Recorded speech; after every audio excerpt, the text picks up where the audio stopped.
Magazine podcast, the show where we go beyond the headlines to bring you real conversations with the leaders shaping the future of the fitness industry. Each episode, we explore the strategies, insights, and innovations driving success in today's club landscape and highlight the stories behind the brands and people raising the bar for our industry. Today, we're excited to be joined by Chad Shaw, COO of Fit Athletic Club in San Diego, a luxury wellness destination known for its elevated member experience, expansive recovery offerings, and trend-forward approach to fitness and community. We're diving into how Fit stays ahead of industry trends, what today's members value most in their wellness journey, and how the brand is reimagining connection and recovery as core pillars of the member experience. Let's get into it. Chad, welcome to the Club Solutions Magazine podcast. Really appreciate you taking the time today. Oh, thank you. Happy to be here. Well, I guess to start, give us a little bit of background on how long you've been with Fit Athletic Club, how you got started with them, and then just an overview of the brand in general for those who may not be aware. Yeah, for sure. So I've been with Fit for about 17 years now. Came from a 24-hour fitness background. Went to college at San Diego State, originally from Los Angeles, but coming to college out here, once you come to San Diego, it's impossible to leave. Beautiful city.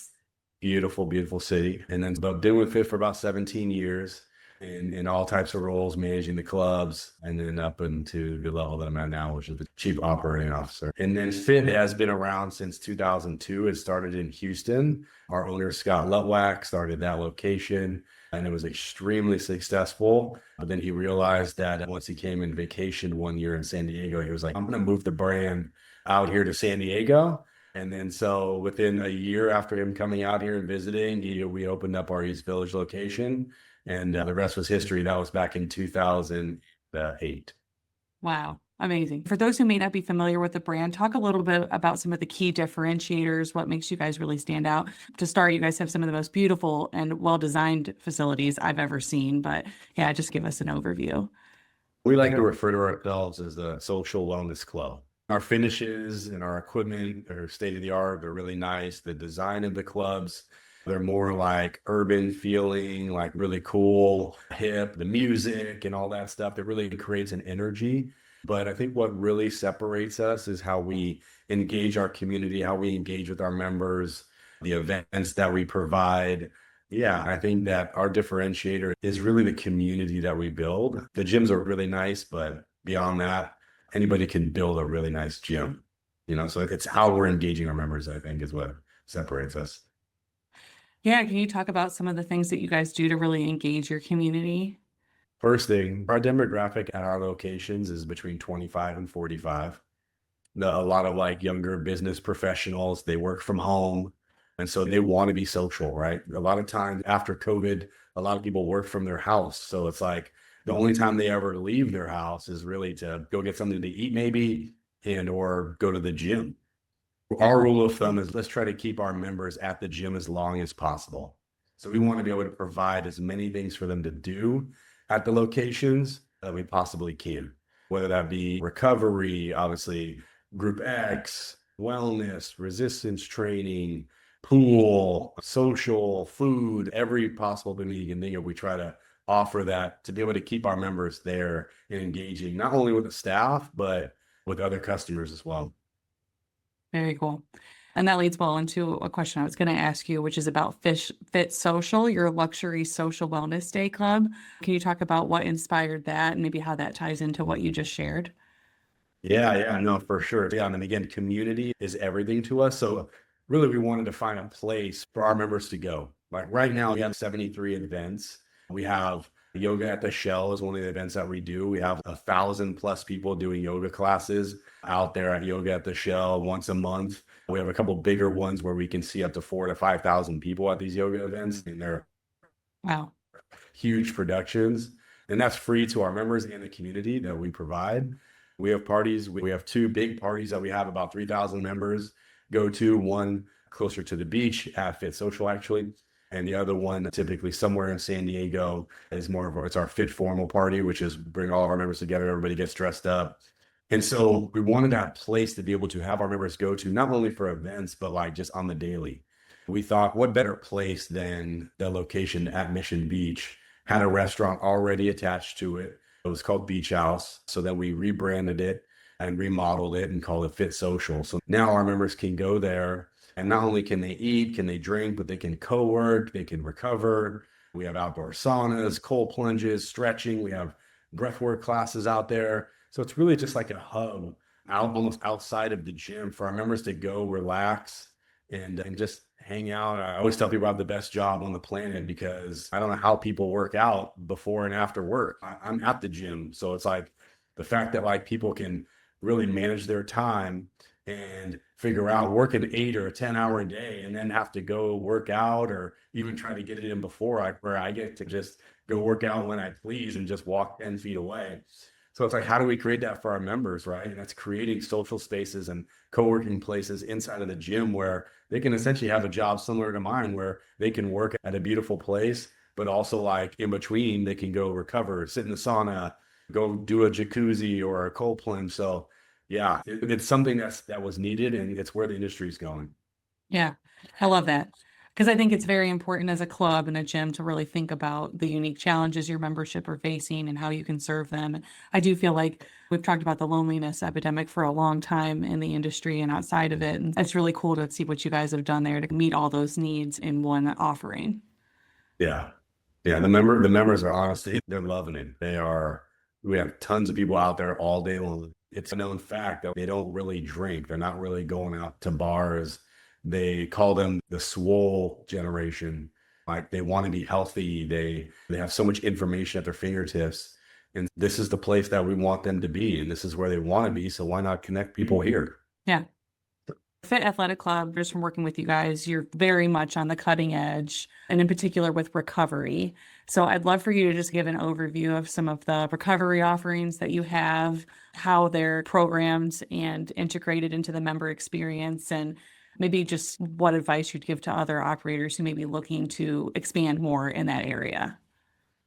Yeah, no, absolutely. For us, we include recovery in the membership. We just think that it builds value, trying to offer it as an add-on, which a lot of people are successful at. At Fit, we're just not really good at that. We've determined that we'd rather just include everything and let our members have it all. So that's one thing, right? So we don't charge extra for it, which then in turn gives it very high utilization, but it's what the members want, right? And yeah, we have percussion therapy, we have hot cold therapy, saunas, in rooms, cold plunges. We have cryo units. We have massage chairs you can go just use them through human touch. They're phenomenal. We have red light therapy. So there's just so much information now that out there, and especially with people like Joe Rogan, Laird Hamilton, all these guys with their podcasts, they talk about this stuff all the time. And the generation that, is working in clubs, like they listen to all that, they know it all. They know how much wellness and recovery is important now. Back in the day, it was like work out as hard as you possibly can, rip your muscles to absolute shreds.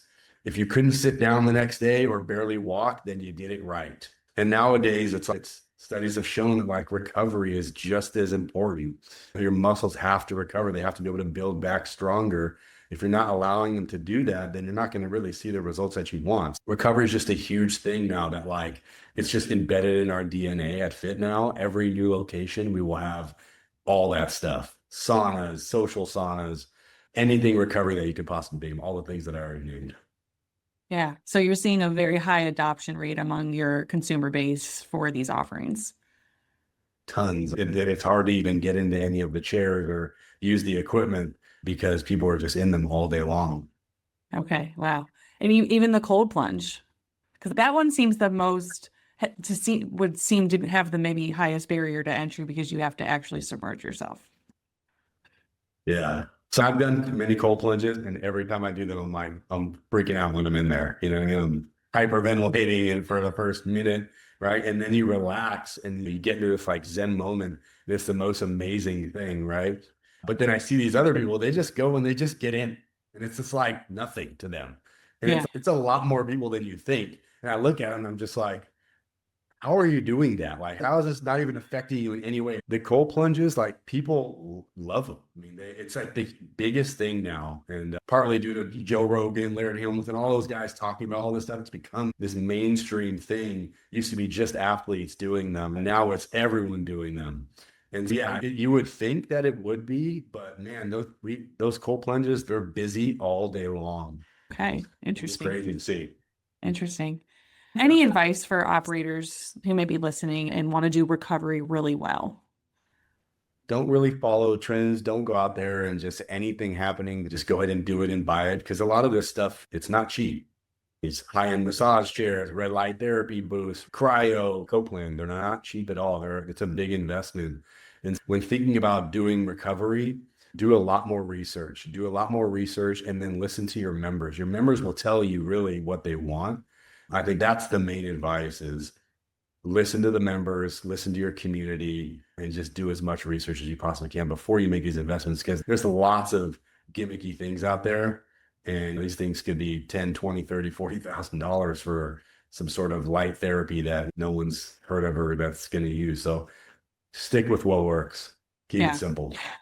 yeah, so true. Group fitness has also been a huge part of your all's identity from the beginning. Which programs or class formats are resonating the most with your members right now? Yeah, Reformer Pilates has made a huge resurgence, right? It was really big about 10 years ago, and then it didn't go away. It was still out there, but now it's like Reformer Pilates is huge. And we made that jump, right? Spin has been a little bit less popular. We've taken our spin rooms and turned them into reformer Pilates centers, and you can't even get in them. People are booking weeks in advance, paying extra, even though they are included. Again, we're not good at upselling, so we just include everything. You can pay to reserve a spot if you want to in advance. These things are booked out weeks in advance, and so it's very popular. And then mat Pilates and yoga are obviously the next two biggest things in the repertoire. We have other classes called Fit Grid. They're more HIIT training style classes using like treadmills. There's small group, almost like small group training. Those are very popular as well. Okay. What do you think it is about reformer Pilates that is so attractive to people right now? Number one, it's huge on social media. It's huge on social media. And there's a lot more information out there about Pilates. Before it was, what is this machine? What is this reformer? You had to take a whole hour-long seminar to even convince anybody to get on it.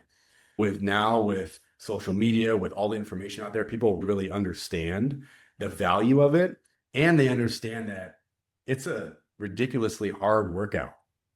Yeah. It's not easy, right? It puts you in your place really quickly. So you better have your ego in check if you think you're going to go in there. I think what the real things is information out there. And in turn, it's getting a lot of more like male men going in and taking these classes where it was almost 100% female beforehand. So, yeah. Yeah, I did Pilates for a couple years prior to having my first kid. And yeah, it's challenging for sure. But I think that's part of the fun is you just feel so accomplished. And honestly, in terms of results, nothing has been better for me at least. So that's cool to hear others.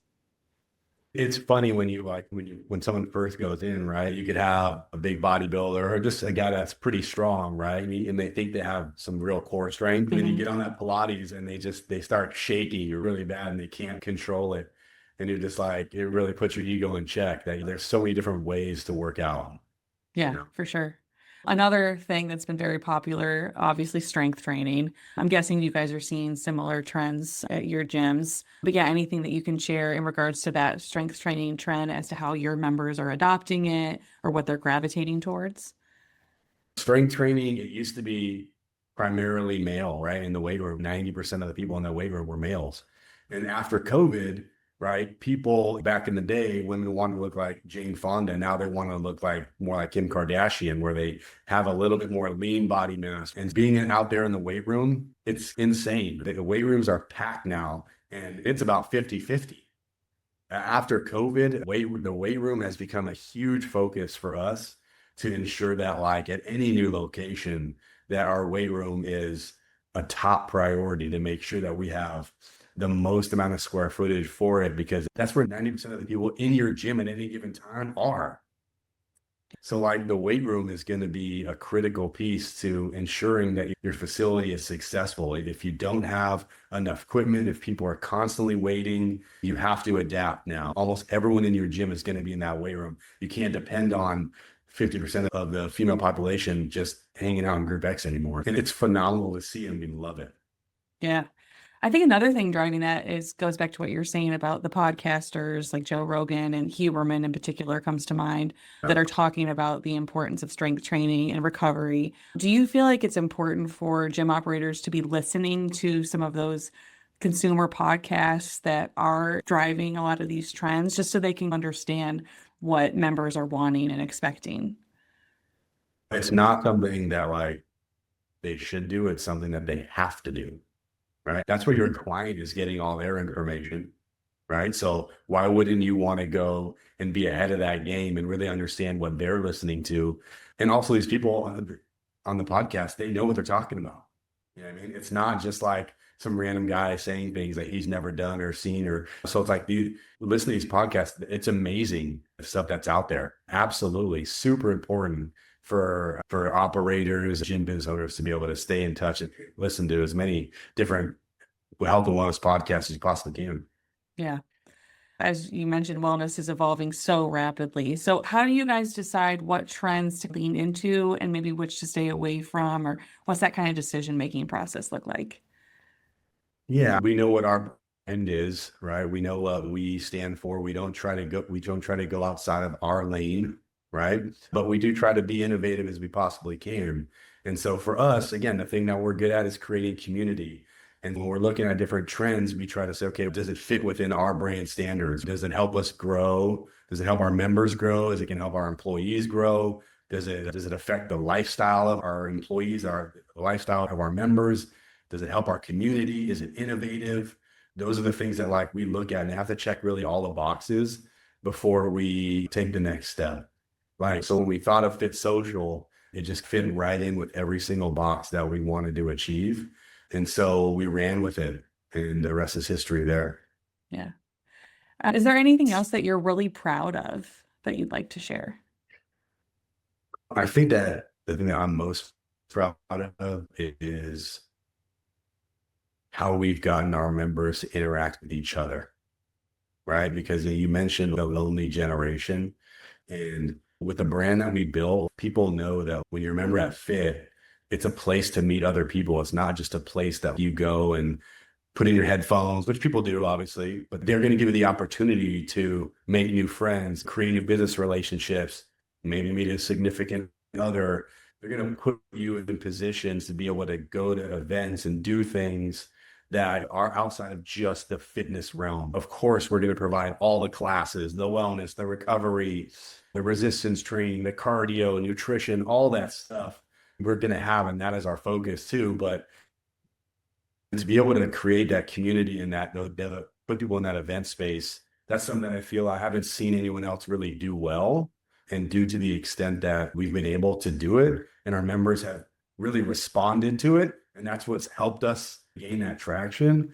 Uh, that's something that I feel I haven't seen anyone else do. So I'm super proud of that. And it takes a lot of vision, but it takes a lot of people. You hiring the right people, having the right people to implement that. Because if you want your members to get together and do these types of events, and you got to have people that you work with you that also want to do those things too, or else it's never going to take off. Yeah, anything that you guys do from a leadership perspective to attract great talent and keep great talent, because as you said, you can't really accomplish anything without that component. I mentioned growth, which is one of our core values. Obviously, money, paying well is something that, like, of course, we do, and it's out there. But studies have obviously shown that money is not the main motivator for most people.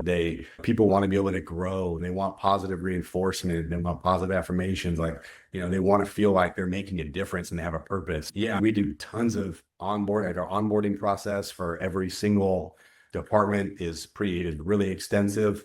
And we really show them that we care. We try to be very personable from management down. And we're constantly doing coaching plans. I think one thing that we're really good at is we try not to coach on the fly, right? There's no impromptu coaching. There's not none, but minimal, right? Because anytime you're doing impromptu coaching, it's usually because somebody did something bad. Yeah. Right? They did something you saw you didn't like. So then you pull them aside and you coach them, right?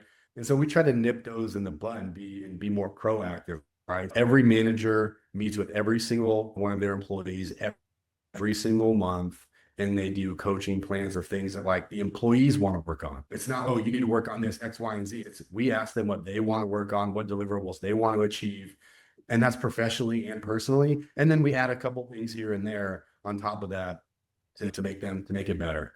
I think that's something that we really take pride in is how we help our employees grow. And look, we only have 4 locations, right? So it's not like we have 100. We have a lot of talented people, and they stay with us because even though sometimes there isn't anywhere for them to go or grow up, but they still stay because we're constantly trying to help them grow, even if there's not a spot for them. Yeah, I think that's really cool that you guys ask for their feedback too on where they want to improve and what they want to focus on, because I think that intrinsic motivation piece for employees is super important and it's not always easy to get. So I think that's really cool that you guys have taken that approach. Yeah, it's honestly the most important thing to us, right? People is the number one thing. Fit wouldn't be what it is and wouldn't be able to go where it's trying to go without the right people. So it is the number one priority. Yeah, awesome. Anything on the horizon for Fit Athletic Club that you'd like to shout out? Anything that you guys are excited about as you look at the next 6 to 10 months? Yeah, we have a couple possible locations coming to fruition. So nothing that I can really talk about yet, but they're in San Diego. And so hopefully we can talk about those soon. Stay tuned with Fit Social. We're doing a lot more stuff there, a lot more events. And so we are adding more programs out there. And again, you're right on the ocean, you're right on the beach. And we're really excited about that. Awesome. Keep me in the loop. I'd love to hear more when you can share. Absolutely. Absolutely. Thank you.